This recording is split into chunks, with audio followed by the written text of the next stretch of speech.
Welcome back to the channel at NZ Diagnostics. Today we're going to switch it up, more of an informative video or a how-to for newer technicians that just got started in the field or considering getting started. So a couple things we're going to go over today is, what do you do as a technician? You get a ticket. Well, from there, what do you do? Well, everybody's different. The approach each vehicle different. But what happens is most shops or dealerships will give you a bag with paperwork inside of it. That's called a repair order, okay?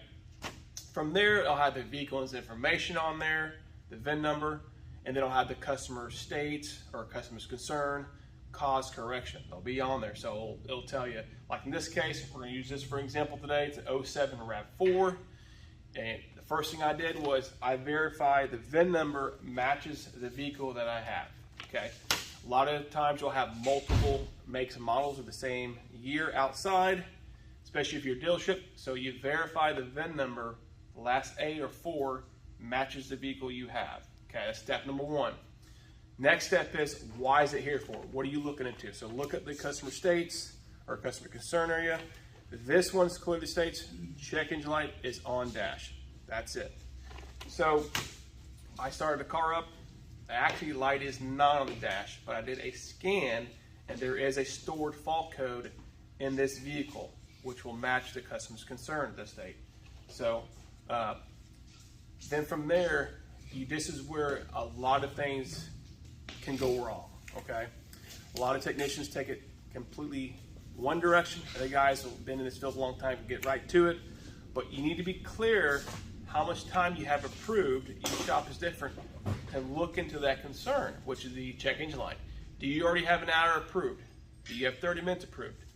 Because if you start jumping on this car and spend 3 hours on it, well, are you getting paid for that time? You need to know how much time you have approved.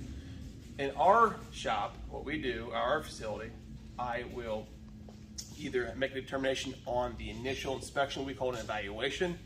We see what fault code is in the car, and from there we'll need to know how much time and testing we need to do. And that gives me enough data so I can call the customer and say, hey, I need an hour, 30 minutes, or this evaluation we're doing now will cover it, or 2 hours. So during that process is you look at the fault code. So I scan the fault code, and I'll show you what it is. We'll use this car as an example. It's an 07 RAV4. This is just easy for you guys to see, okay? You don't have to have this machine. So the fault code came up was idle control system, okay? Which this vehicle has a electronic throttle body. It doesn't have an idle air control valve separate on it. So the throttle body is the idle air control valve. So, all right, now we have a fault code. This is where 10 different directions can come about from this fault code here. Some guys say, hey, I need a half hour, I need an hour, 2. This is where it's very subjective, and it's really on you, the individual, to determine what needs to be done.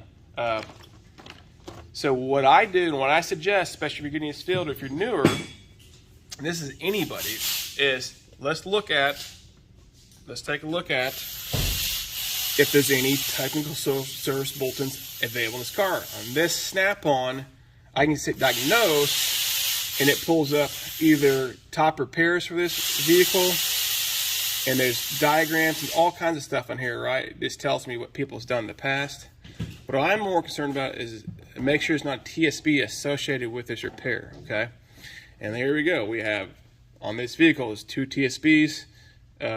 If you click on it, you can look at the dates from the TSB. This is June, and this one is April 2010. So clearly this one's from 2009, so you always want to go the newest one available. Goes through here, and it talks about the purpose of the TSB.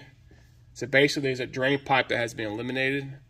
I guess it's probably water got on the circuit board, would be my guess, and it gives you a new part number here, previous and then current.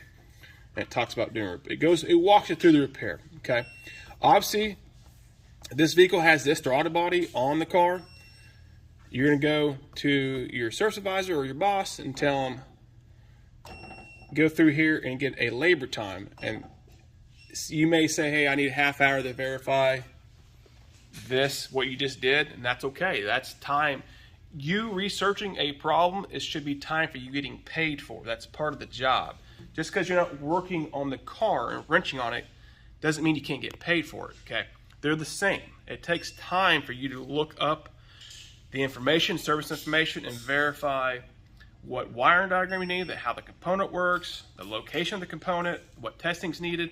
That time you should be covered for. That should be built into your diagnostics, okay? If you're not doing that, you're shortcutting yourself in the shop. Very, very important. So, and this one's pretty clear cut and dry. But if you didn't go to the TSB, you're going to be researching why is the fault code on, what sets it.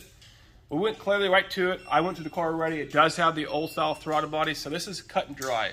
What I just from there would say, hey, the evaluation's done. I have an answer. If you say I need an hour, that's on you. It's whatever you determine. That's fine. And you can tell them, hey, the correction is I need such amount of time for the throttle body replacement, and I need a throttle body, okay? And that's your fix on this one. It's pretty cut and dry. Everyone's not like that. Every situation is different, how much time is needed, how easy is to diagnose. Most cars, if you've done this long enough, they're pretty simple to diagnose, okay? But to get to that level, it isn't simple. I'm being honest with you. If you've done this a long time and you have expertise, a lot of things are pretty easy for you. But when you first start out, it's not easy. You're overwhelmed. There's so much going on. You need a lot of assistance. That's where you would want to have someone that you talk to go to and ask for suggestions or help and kind of get some input. If you don't, you're going to spend a lot of time wasted. There's certain guys that have done this for a long time. You know who they are, and you can say, hey, here's my issue. Here's where I'm going to go. Do you think that's a good idea? And they may say, nah, go try this, or there's a TSB for that.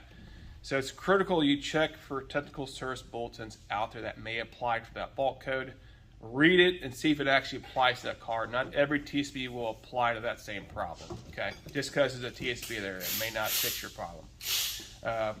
But I wanted to go over that so you understand how a technician, how they work in the field, what direction should go.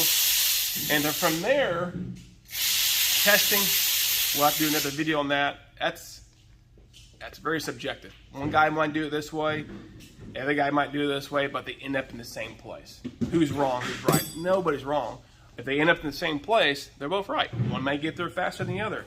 But you'll learn different techniques. You'll get better, you get quicker as you gain experience. You realize, oh, I spent a lot of time this way, I can try this differently. But your best to get better is watch other people, learn from them, and apply that toward your diagnostic. That's going to help you a lot. But hopefully this content, you like it. Share it, subscribe, like. Remember guys, if you're going to do it, you do it right. See ya.